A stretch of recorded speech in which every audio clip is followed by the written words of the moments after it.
Okay, so here we are. So like people talking about hold on. Ugh, try completely live, unedited weirdness. People talking about like, being living your truth, telling your truth, blah blah blah. Okay, like all that, And I was talking about, like how she was trying to decide, am I psychotic? Am I psychic or psychotic or both, And like and how hard that can be, And her friend put a thing up talking briefly about her own twin flame experience. And she thought, like I should tell my story, but I don't want to tell it myself. Like you tell it. You say what you think. Channel it. Because I think it'll be nicer for me to say it. Like I don't know why, but so from my perspective, all right, like I am a higher entity, like and I have been here with her since 2017. And so like in 24, no, see, and I want to try to be very nice, yeah, and not say anything like of identifying information about this person. Here's the problem. Here's the problem, or the issue is like you can think that someone is your twin flame. The thing that is happening is that a lot of the yang partners are just absolutely 100% refusing to acknowledge their soul contract, acknowledge their own soul at all, to come into their own truth, to come into their own reality, to break through the matrix or whatever you call it, like everybody calls it something different, to awaken spiritually, whatever you call it, and I don't judge them for that, because everybody has their own path in life, and we can't be saying that, oh, I'm so much better than this person because they're stuck in the matrix or they refuse to, move forward, whatever. We all have our own path. We all have our own life. We all have our own, I don't even know what the word is, but like, just don't judge people. But like, it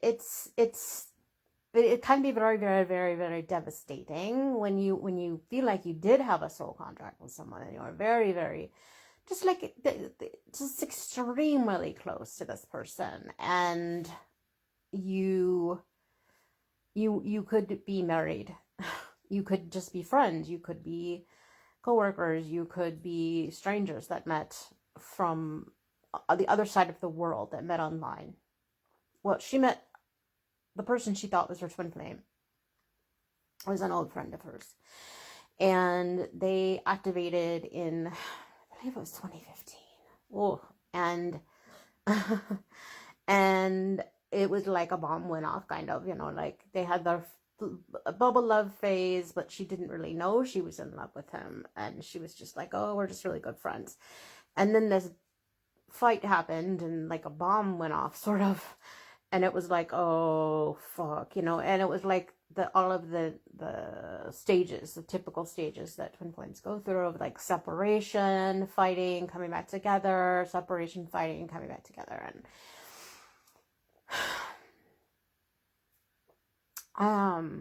okay, so it was very beyond painful, just beyond painful. And it was more painful, I believe, because she was drinking a lot, and it was making things a lot worse, because she would say stupid things that she even, admits were stupid to him when she was drunk, and to other people when she was drunk. And she feels really bad about that, and she's actually apologized to him for that.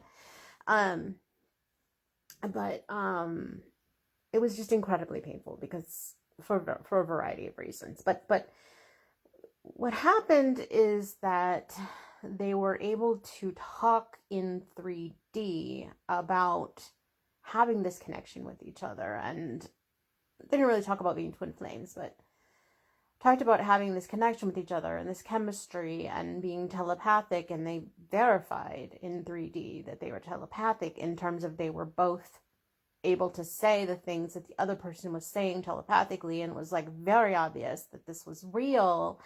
And it just completely blew her entire world apart, which is what this whole thing usually does, or it used to do to people. I don't know, like the people who are just activating now, I don't think it is this bad. That's another story, but it was very devastating for a lot of reasons, because she was married to someone else.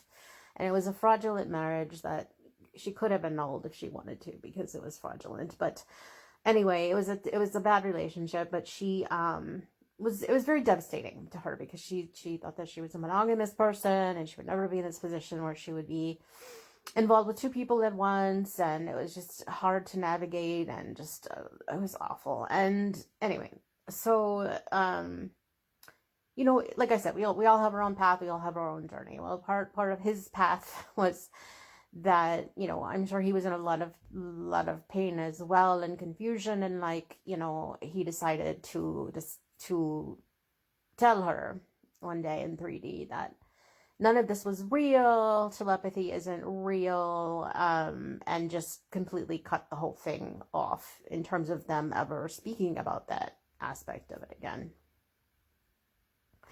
And that was just very heartbreaking for her, because when you are going through this type of a situation and you're like, am I going insane? Like, especially when you're going through a Kundalini awakening. A Kundalini awakening can make you feel like you are psychotic. In fact, a lot of people do end up in the mental ward, psychiatric unit, because they think that they are going psychotic, and they have a lot of symptoms of being psychotic. And it can be anything from, like, one man said that he was driving home one day from work and he forgot where he lived, and like things like that can happen, where your brain just completely shuts down. You just lose track of who you are, where you are, what is going on, and it's just completely overwhelming. Well, thank God nothing like that happened to her, but she did have little tiny things like that happen, where her memory was just gone. Like, she would go to the store and come out and be like, I have absolutely no idea where my car was. And that happens to people from time to time, but this was happening like a lot. And it would be like she couldn't concentrate at work, and she would just go into like trance states at work, trying to do like a normal office job where you have to very much focus, do math, and it's very high pressure, and you have to be constantly on. And it was like, you cannot go into a meditative state at work and be successful in that kind of a job, and so it was very, very, very difficult for her, because it would not turn off. And like, she could feel like that heat from the Kundalini rising coming up her back, and sometimes it would be so hot it would literally hurt her back. And when she was not at home, there's really not much you can do.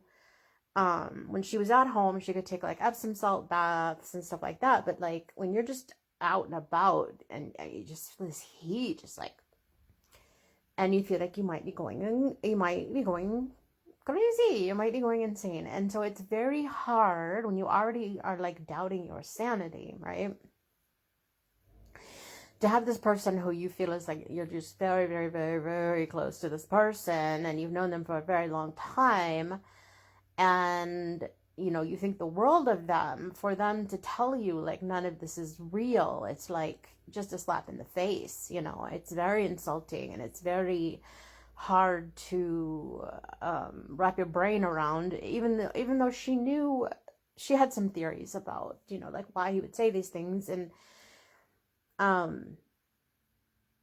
I'm not going to get into it now, but he just shut it all down. And it was only for a couple of months there that they were like honest with each other, and said some things about how they actually felt about each other, and how they were both psychic people, and things that they saw, and things they were experiencing. And she really felt like this was the love of her life, and like she was never going to get over him. And when her marriage ended, she thought that this man would want to be with her, but he really didn't. And for various reasons, and we could go on and on about that, but like that was his decision, and it's not unusual at all for that to happen. And a lot of twin flames are not meant to be together, and they didn't have a soul contract to be a couple. And she actually had Akashic readings done a couple of years ago, and the woman said, no, you were not really meant to be a couple with this person. And in fact, that this is it seems very toxic. It seems very just like oil and water, just kind of like, just you're triggering each other just like crazy, and like, and not the normal triggering of a so-called twin flame couple, counterparts, whatever you want to call it, where it's like, oh, okay, that's where I need to heal. I mean, it is mean, like just very mean-spirited. And yeah, like I said, she said some very mean things too. And like, and then okay, how do I put this? So she still wanted to be with him, and then there was someone else involved on his side. And long story short, she had, okay, how do we put this? Okay,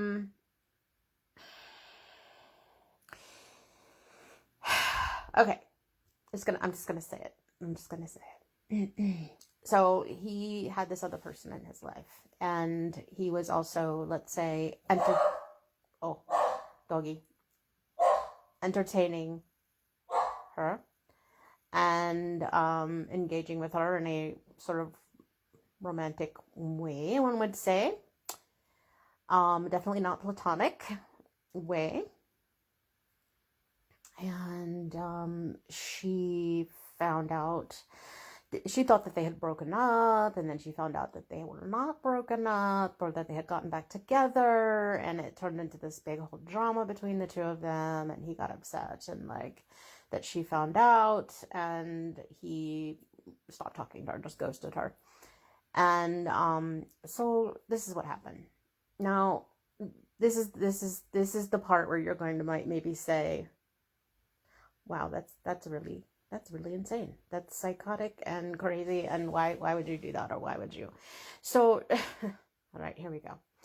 She's at the pool, and the pool is like her safe spot, her fun spot. What do you call that? I don't know. Anyway, her fun place, like, her happy place, right? And she's looking up at the sky, and it was like completely clear blue sky, no clouds in the sky at all. And it's unusual for there not to be any. And it was just such a beautiful day, and the sky was just this beautiful color of blue. And she looked up, and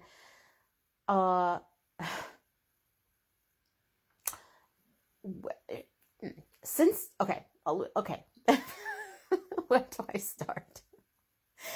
She looked down, looks back up at the sky, and there is this perfectly square grid of lights in the sky that looked like they were probably 1,000 miles away, and they were like little flickering orange and yellow stars. So it looked like the sky was covered in like these burning stars that were like thousands of miles away, but they were in a perfectly square configuration. Now, in the last year, she has heard people say that they have seen these before, and it's something about the Matrix and being able to see through the Matrix. She's like, okay, I guess, is that what the Matrix looks like? I mean, I guess, like, that's, but the weird thing was, it was only in the sky. Why would it only be in the sky? And she thought, okay, if I'm having a hallucination or something, if I look down at the ground is going to look weird too. So she looks at the ground, she looks around, she looks to see, does anybody else see this? Like, what the hell's going on? And no one else can see it, and nothing else in the environment is any different from the sky. And she's looking up at the sky and she's like, oh, what is this? What? It looked like stars that were like in a square formation. And she's just like, just covering it. She's like, what is going on? And she heard her guides say, you have to tell her. And she's like, no, I actually don't have to tell her, which is the other one. Or she was I guess they were both the other woman, because he was playing both of them against each other. And she was like, no, I really don't. Thank you, but no, I declined that. And they said, no, we're showing you this because you need to tell her. And she said, no, I really don't. But like I said, thank you for your opinion. However, I choose not to do this.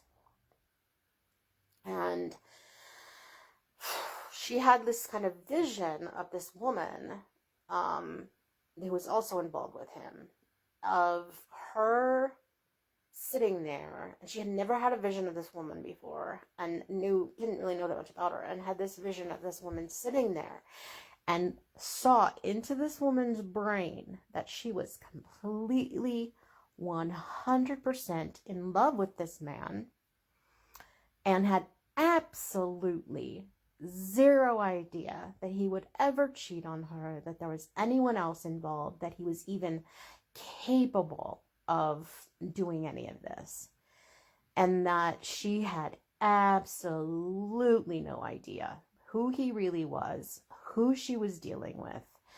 And this one was like, oh my god, she has no idea. She really has no idea. None. And she thought, oh my god, okay, well, it's none of my business. And they kept saying, no, it is your business, because this woman is at the age where if she keeps on with this man, he is going to drag this out as long as he can, and he is never going to marry her or have children with her, and he is going to drag it out until she is infertile, and then it is going to be too late for her to have children. And if you don't tell her, she's never going to be able to have children. And this one was like, are you putting all of this on me? Why are you putting all this on me? I don't want to do this. I really, I want to mind my own business. This is against everything I've ever believed in. This is not me. And they said, we're telling you, if you don't do this, horrible things are going to happen to the three of you. And she said, okay, fine. Okay. All right. Okay. I can't, this is against everything I believe in. And they said, we understand that. I don't want to cause drama. I don't want to be in the middle of this. I can't. And they said, she is never going to have the chance to have children. You know this in your heart, that he is going to drag this out. He doesn't want to be with her. He's not going to marry her. He's not going to have children with her. And by the time she figures this out, if you don't tell her, she's going to stay with him.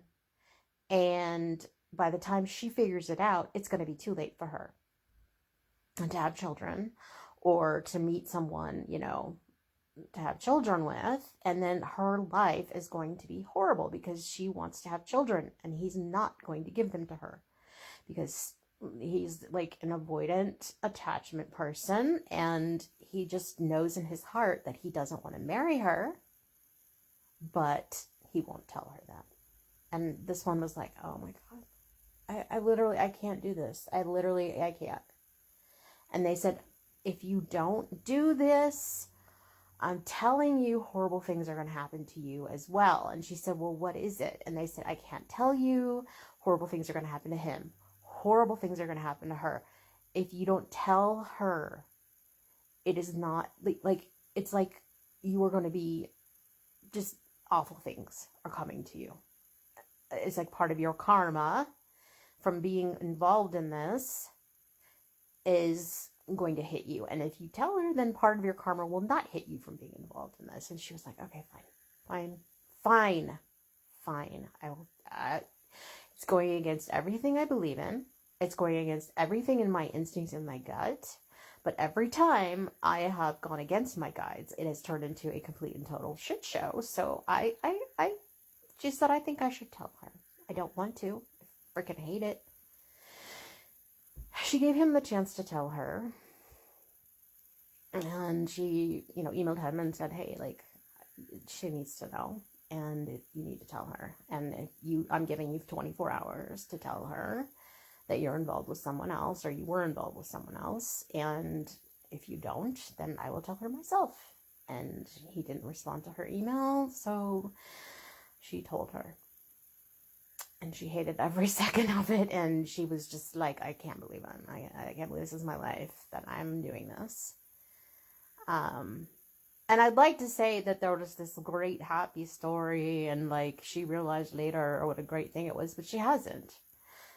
You know what I mean? And like, it's not like horrible things haven't happened to her. Horrible things have happened to her since then. And so, but the thing that a couple of healers have said to her is like, oh, you did the right thing. You definitely did the right thing. This man's a player. I can tell. He's like, probably, and now she's thinking, he was probably, she probably wasn't the only one that he was messing around with. And, I don't know if this woman is going to have children or had children or what have you, but apparently she got remarried to someone else and found love. And so hopefully she found true love with someone who like only loves her if that's what she wants, you know what I mean? And so they did end up breaking up, but like this man who was supposedly her twin flame, when she, and she would ask people, like, she would tell people, like, in these twin flame groups, like, things that were happening, and they'd be like, that's not a twin flame, that's a false twin flame, or, that's a terrible person, whatever, like, and she was like, oh, he's not a terrible person, blah, blah, blah. Anyway, they apparently stayed together for, like, a couple of years after that, and then broke up, and now, like, this woman is married to someone else, and, she's like, oh, thank God she found someone else. Oh, my God.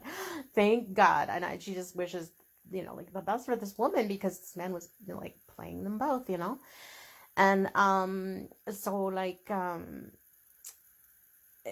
couple years after, she had this feeling of like that something was very, very, very, very wrong with him, and emailed him out of the blue, and hadn't spoken to him since all of this had happened, and he emailed her back and was just vicious. I mean, just accusing her of crimes and accusing her of cyber stalking, accusing her of interstate wiretapping, and saying no one will ever want to be in a relationship with you knowing what you did, and I'm going to call the police if you ever contact me again. And she was just like, this cannot be my twin flame. Like, the twin flames don't act like this, like, or either that or he's like massively like drunk or high or like something something is massively wrong. It was like he was just going for the jugular, and she was just like, oh my God, what is wrong with you? Like, why are you blaming me for you cheating? Like, that's such a narcissistic thing to do, like, what is wrong with you? Like, you're the one who cheated. You're the one who is playing both of us, like, I am asking you how you're doing when I'm the one who is the victim here, but I still care about you. And then you turn around and you go for the jugular, and just try to completely shred me to pieces. And it's like, I don't think that's really love. I don't think that's really unconditional love. I don't think that's really a twin flame. Like, what is it? And so she's still trying to figure it out. And like, my opinion is that's a false twin flame. That's a close thing to a twin flame, but close but no cigars, they say. Like, no. And so like, she just was like very, very businesslike, and emailed him back and was like, basically wrote him treated it like it was a cease and desist letter that you get from someone when they think that you are stalking them. And she was just like almost like a lawyer, and was like, I understand that you do not want me to interact with you anymore. I don't know what you're talking about with these other things. However, I will never speak to you again. And she like, signed her legal name. Not signed, she didn't like really sign it, but put her whole legal name and like the date on there or something to like make it very clear in case he decided to like go crazy and accuse her of stalking in public or something, that, you know, I accept your cease and desist letter, sir. Like, message received. Like I get it. And so she just kind of like forgot about it and everything. Not forgot about it, but tried to forget about it and move on with her life and everything like that. And got sober. And then part of sobriety is looking back at the things that you did when you were drunk. And she looks back at some of the things she said to him when she was drunk. And oh my God, But one of the things that she said, which is very common in twin flame females, or yin partners, is that, they accuse the yang partner of being a narcissist so often. I mean, it's almost like it's part of like the DNA code or something, it's just so common. But the thing is, when you accuse someone of being a narcissist, if they are not a narcissist, they'll go, oh my gosh, really? Do I come off as a narcissist? Do you really think... Do you really think that's what I am? What have I done to make you think that? I don't think I am, Wow, really? Oh my God, I better go see about that, But people who are a narcissist get very angry and very accusatory and very defensive, and that's what he did. And we cannot diagnose anyone or say that he is a narcissist or like, whatever, but there's some tendencies there for sure. I mean, and there's also drinking involved on his side, like, so, and I'm not gonna say anything about that, but in terms of like diagnosing anyone or whatever, but like, so I don't think it's an attempt at that, but, there's something there. Anyway, so the point is that you can have these experiences with people and think that it's a twin flame because it just feels so intense, Now there's a woman, oh gosh, I'll put a link to her, and because I cannot remember her last name or anything, but her name is Alex, Alix, and she is a twin flame helper person, mentor, coach, whatever, right? And one of her things is like these fake, false twin flames. They are like this, okay? So like you have a monad, and then you have like a soul group, and then you have like a soul family, and this person is not your twin flame, but they are very, very, very close to you in like your family, your soul family group, but they're not your twin flame. And I think that this is what is going on with these two, because a real twin flame does not accuse. There's just not like this mean, abusive, like negative, just very accusatory, just mean. Just meanness and just viciousness, and just wishing, like, it's almost like he wishes the worst for her, and like wants to get revenge, and it's like, that is not unconditional love, and so, and on her side as well, it has not been like that. It has not been unconditional love, and it's not like that, and so. Now she's just like, oh, okay, I wish that this person I hope that he has found someone else, and I hope that he does find love, and I hope he does find peace, and I hope that he finds that unconditional love, and like, is happy in all of this, and, so but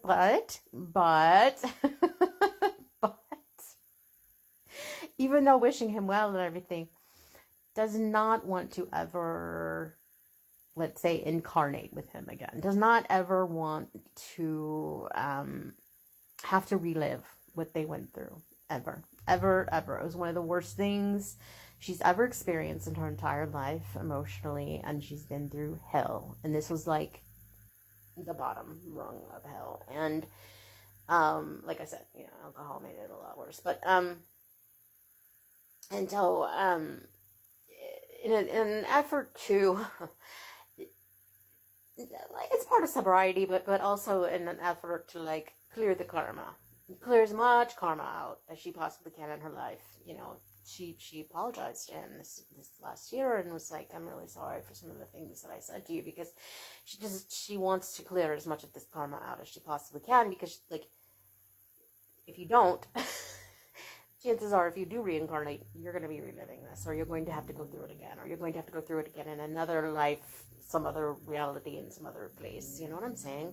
And she's like, I don't ever, ever want either one of us, especially me, because I'm me, you know. She said, I don't ever want to go through this again. And so I'm going to apologize to this person and hope to God that they actually open the email when they see it's from me, and like they actually read it. And that's all she wanted, was for him to read it. And he did respond and just kind of didn't say I forgive you, which would have been wonderful, or even acknowledge that she apologized, which is typical for him. And was just very vague, which is also very typical for him, and very brief, which is again very, very, very typical for him. But she was just very glad that he read it, and that he acknowledged that he read it, because she was like, oh, whew, you know, I got that off my my conscience, or I got that, you know, karma off of there, you know. And like he probably thought that she was 9-stepping, because the 9th step of sobriety, of the steps, is apologizing to people, but it really wasn't. It wasn't. She didn't even have a sponsor. And a lot of people think that when you're apologizing, when you're in sobriety, it's like you're just going through these steps that you have to go through, and you're not really meaning it. And that wasn't part of it. No one was making her do it. It's just kind of self-preservation in a way of like, our chemistry, our interactions together are toxic. We do not belong together. I don't ever want us to have to go through this in any lifetime, in any reality, in any way, shape, or form. Let's just never do this again, you know.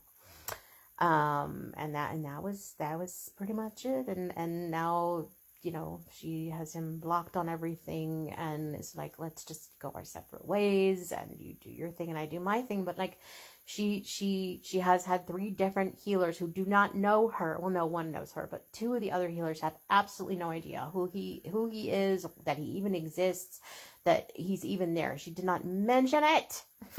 And one of them was Lynn Monet.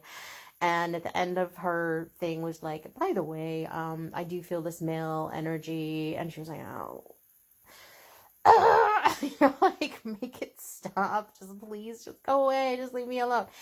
And the thing is, you would say, oh, well, why doesn't she just email him and say, like, please leave me alone in the ethers, in the 5D. Please stop talking to me. Please stop bothering me. Please just leave me alone. If she did that, chances are that he would just react very viciously. He would either ignore her or react very viciously, or accuse her of being crazy. And that he did that, actually, in 2016, when she was channeling, and she sent him one of her channelings. And it wasn't really about him, but his response was like, I don't know what this is. I'm a man of science. You know, I don't believe in any of this. I have absolutely no idea what the hell this is supposed to be. And they kind of got into a fight about it, and he was just like, this is just wishful thinking. None of this is real. You know, said something about, you know, Trump winning the election just proves that none of this is real, which is absolutely kind of mind-boggling. I don't know what that has to do with anything. But she's kind of the opinion that, you know, even asking this man, or begging him, you know, please stop bothering me in 5D. Just please stop talking to me. Please, please, please leave me alone. I just leave me alone. Like he would either ignore it or be very, you know, like, I have no idea what you're speaking of. I would never, I don't talk to you. I don't think about you. Or like, you know, none of this is real. Why are you cyber stalking me? Or like, of course you're obsessed with me. Of course you're obsessed with me. I'm so wonderful. Stop being obsessed with me and stop thinking that I'm obsessed with you. You know, like it would just turn into this whole big thing because they're just so toxic to each other. and then, you know, it could be that he's not like this with anyone else. It could be he's just really toxic with her. I don't know. That could be their energy together. And like, she's willing to admit that. And so that's why she doesn't contact him about it. Because she's like, there's no point. There's no point. And so he would just be in total denial and just be like, I told you I don't believe in any of this. And this just shows that you're stalking me or whatever, you know, like, so anyway, so we've got these two, and then another person did a free Reiki healing, which thank you to her. I might put her thing up there too. And was it Mother's Day? Or was it Women's Day? It was Women's Day. She was giving women free Reiki sessions. And she's like, by the way, feel this male energy hanging around trying to speak to you. And she was like, God damn it, just please leave me alone. And so then she was like, well, wait, what if it's not him? What if there's another man out there that's like, my real twin flame or my real, like soul connection who's trying to contact me? But then she had another reading with someone and they're like, no, it's him. And she's like, great.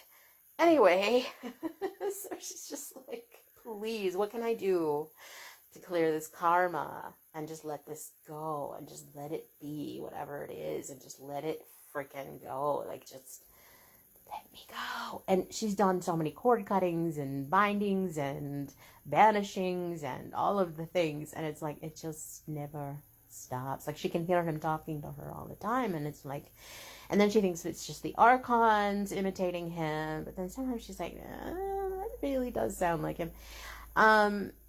And so, like, I do think it is just a very close soul group, soul family thing where you recognize that, you are very, close to each other in terms of you're very similar in a lot of ways, and you believe in the same things, and you have a lot of the same likes and interests, and you are just almost too much alike. They're almost too much alike.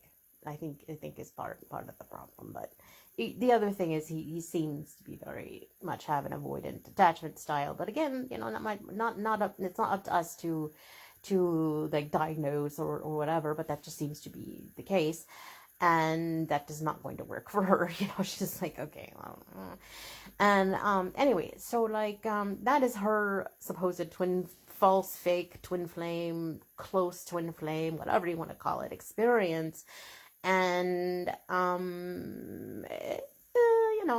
it was part of her awakening, part of her Kundalini awakening. He claims he never, even when they were being honest with each other about like their telepathy and astral sex and all of this, he claimed that he was not experiencing a Kundalini awakening. So, but who knows? But she definitely was. And so it was a growth experience for sure. For sure. But it's like, I don't even know as a higher entity how to get rid of this person. Like,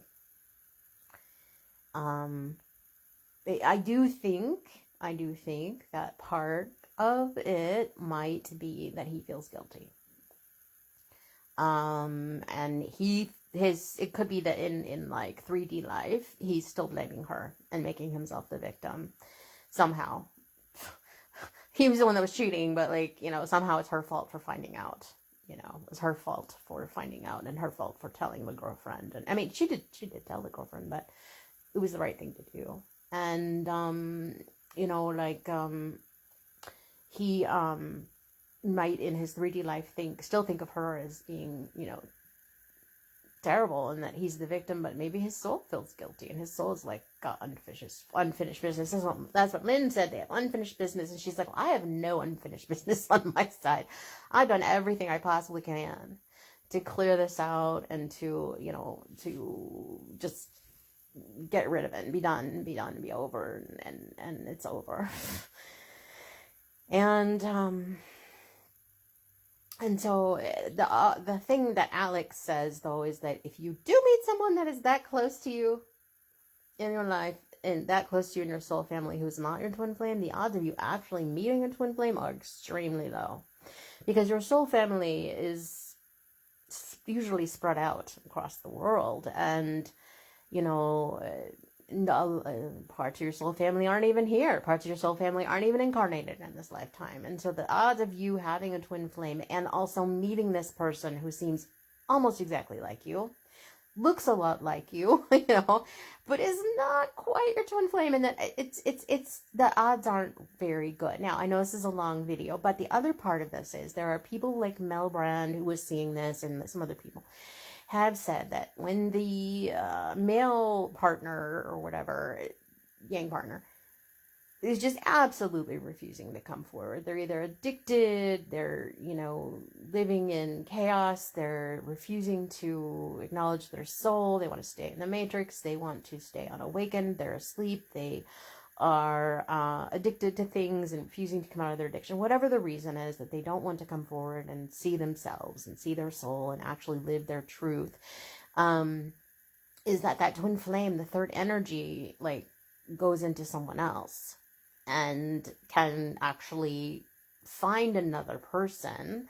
And Mel was seeing that in the year before he passed away, which he passed away either the very end of the very end of 2019 or the beginning of 2020. And he passed away before the pandemic got really, really bad in the United States. And he did not die from the pandemic, but he was seeing that with his female clients, the young clients, that they would just meet this other person, and the other person would have like a lot of the twin flame energy and characteristics, but they didn't have to go through these separations and these fights and these arguments and ups and downs and backs and forths and it bringing out the worst in both of them and all of this. But and so it's a very difficult energy. It's a very difficult energy for a male to hold. And it is very difficult, especially in the Western world, Western hemisphere, Western culture, for a man to hold this energy because of the way they are raised, to completely deny anything that takes away their sense of autonomy. And this is something that definitely takes away your sense of autonomy, because you are becoming closer to your soul, closer to God, closer to all that is. You're sensing that your separate ego is not real, and that is incredibly threatening and frightening to a Western male, because when your whole identity is wrapped up in you having autonomy and in you being a separate person, anything that goes against that, it feels like death, because you do have to go through a soul death. You have to go through an ego death in order to awaken, and they don't want to do it. And anyway, and sometimes that energy it's just not the right person. It's just not the right time. It's not the right vibe or what have you. And they just don't. They just don't want it. Just sit here in the matrix and watch porn and gamble and collect old cars. And I'm trying to think of like weird hobbies, but like, like watch sports and all the things that men, like typical man in quotation marks does to sort of like, just be a normal man that's doing manly things to like make the time go faster, or distract themselves from what's bothering them or whatever. Well, I mean, not that collecting old cars is a bad thing. I was trying to think of like better manly things, like sports, collecting old cars. That's terrible. It could be worse. I could have said worse things, but I didn't. But, they can be some bad things. There can be some good things. But, like, it's a way of avoiding yourself. But, like, yeah. So if you were, like, I don't know why you would be listening to this. If you were one of those people, if you're one of those yang partners, whether you're a man or a woman who's just like, I don't want to do this, you probably wouldn't be listening to this. If you did, you would have shut it off after, like, the first 5 seconds. But if you are one of those people, let the person go. Wish them well. Be like, I can't be there for you. I don't want this. I don't want to be in union with my soul. I don't want to be in union with myself. I don't want to be in union with God. I don't want to be in union with you. I like the 3D world. I like physical pleasures. I like being obsessed with whatever, addicted to whatever, and this is my life. I mean, and there are people who that's what they came here for, and that's fine. Just admit it to yourself and accept it, and let this person go. Like, just let them go. Cut the cord, and let them go. Let them be in peace, because it is not fair to anyone for you to keep holding on. Like, and maybe they do want revenge. I don't know. Some people just cannot let go of the past and cannot let go of their exes, or their ex friends with benefits, or their ex situationships, their ex affair partners, their ex whatever. Especially if they see that the person is living a better life without them, or that the person is happy without them, or is, thriving without them. It can be very difficult for some people. Try to be a bigger person. and just let the person go, you know, like what difference does it make to you if they are happy, you know, like that doesn't hurt you. It has nothing to do with you, you know. And I guess that's part of the problem, is that it has nothing to do with you, you know, and like everything, you want everything to have something to do with you know, and maybe get some therapy or talk to a shaman or get some therapy from a shaman. I don't know, but you know, like and this is probably a really long rating, but like so that's her story in terms of the twin flame thing. And it's oh my god, you know, I could talk for 10 hours about it, but I just reduced it down into like this time period, and I tried to be very neutral and not blamey and judgy and all of this, because you know, like we all have our path, like I said, and she's got her path, and she's definitely made a lot of mistakes in life and hurt some people, and you know, like we all do. So yeah. So anyway, I really feel like, you know, if you feel like you're in this very, very toxic connection with someone where it's just like abusive and they're mean and they're like, one day they're just telling you, oh, you're the best, and you know, I want to be with you, and then the next day it's like, you know, I never said that, and I have no idea what you're talking about, and I don't want to be with you, and I can't be with you. And then the next, you know, like a week later, it's like, oh, you're so wonderful, everything's so great, you know, it was the biggest mistake of my life to let you go, and you know, you're just so wonderful. And then, you know, like the next day it's like, oh, well, I can never be with you because blah blah blah blah blah. You know, if it's an up down, in out, wishy-washy, you know, I hate you, I love you, I hate you, I love you, I'm gonna block you, I'm gonna unblock you, I'm gonna block you, I'm gonna unblock you, I'm gonna delete this and delete that and delete this and delete that so you can't see it, and I'm gonna hide this and hide that. And if you're in this kind of toxicity, just let it, you gotta let it go. Talk to a twin flame coach if you need a twin flame coach. I know a really good one. It's not her. And we'll hook you up. We'll hook you up with Kristen. She knows her shit, and so we'll get you hooked up for sure. But you don't need to deal with this. You do not need this in your life. And trust me, you do not need this in your life. Anyway, hope that helps somebody.